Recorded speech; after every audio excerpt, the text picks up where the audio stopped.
Chers bien-aimés, bonjour, bienvenue dans Vive sa foi. Vous savez, la Bible déclare dans le livre d'Ésaïe, je crois 59, que non, la main de Dieu n'est pas trop courte pour sauver, ni son oreille trop dure pour entendre, mais ce sont nos iniquités qui mettent un mur de séparation. Alors, je demande aujourd'hui, je prie le Seigneur notre Dieu à ce que mon peuple, mon pays, le Gabon, ma nation soit épargné de la désolation, de la consternation et du désastre. Chers bien-aimés, face à ce fléau qui est le coronavirus, COVID-19, cette pandémie qui frappe la presque totalité des pays du monde entier, nous n'avons qu'une seule attitude, une seule chose, c'est implorer la miséricorde divine. Et c'est de nous repentir et de confesser nos péchés. Ce qui se passe aujourd'hui est le fruit du péché de l'humanité. Les hommes s'étant détournés de Dieu et niant même en fait son existence. Et se sont vautrés dans le mal. Et ce mal a atteint aujourd'hui des proportions incalculables.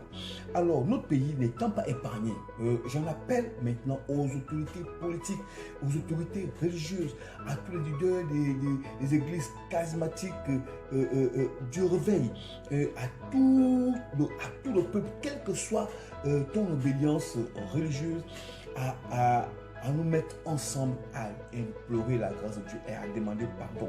Car notre Dieu est un bon Dieu. Et sachant que Jésus-Christ est le seul Seigneur et que c'est lui qui efface nos péchés, c'est lui qui est mort pour nos péchés à la croix et que c'est son sang a coulé afin que nous soyons totalement épargnés de la mort, de la condamnation.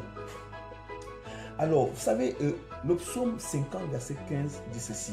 « Invoque-moi au jour de la détresse, je te délivrerai et tu me glorifieras. » Je vais adjoindre cela, le livre de 2 Chroniques, chapitre 7, verset 13 à 14, qui nous dit ceci, que quand je fermerai le ciel et quand il n'y aura plus de pluie, quand je donnerai aux sauterelles de consommer le pays, quand j'enverrai la peste parmi mon peuple. Si mon peuple, celui qui est invoqué mon nom, s'humilie, prie, et cherche ma face.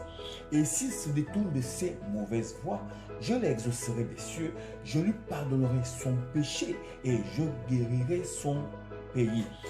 Bien-aimés, comme un seul homme, dans nos maisons, mettons-nous ensemble à partir d'aujourd'hui à 19h00, avec nos familles, nos enfants et tout ce que nous avons dans la maison. Commençons à demander pardon et invoquons la miséricorde divine. Et je l'appelle du président jusqu'au plus petit, que tous ensemble, comme un seul homme, nous puissions invoquer la miséricorde de Dieu. Nous puissions prier le Seigneur. Et je suis sûr et certain que Dieu, il est juste et bon, il est sensible, il est notre Dieu. La bonté de Dieu remplit toute la terre, nous serons épargnés. Que Dieu vous bénisse. Amen.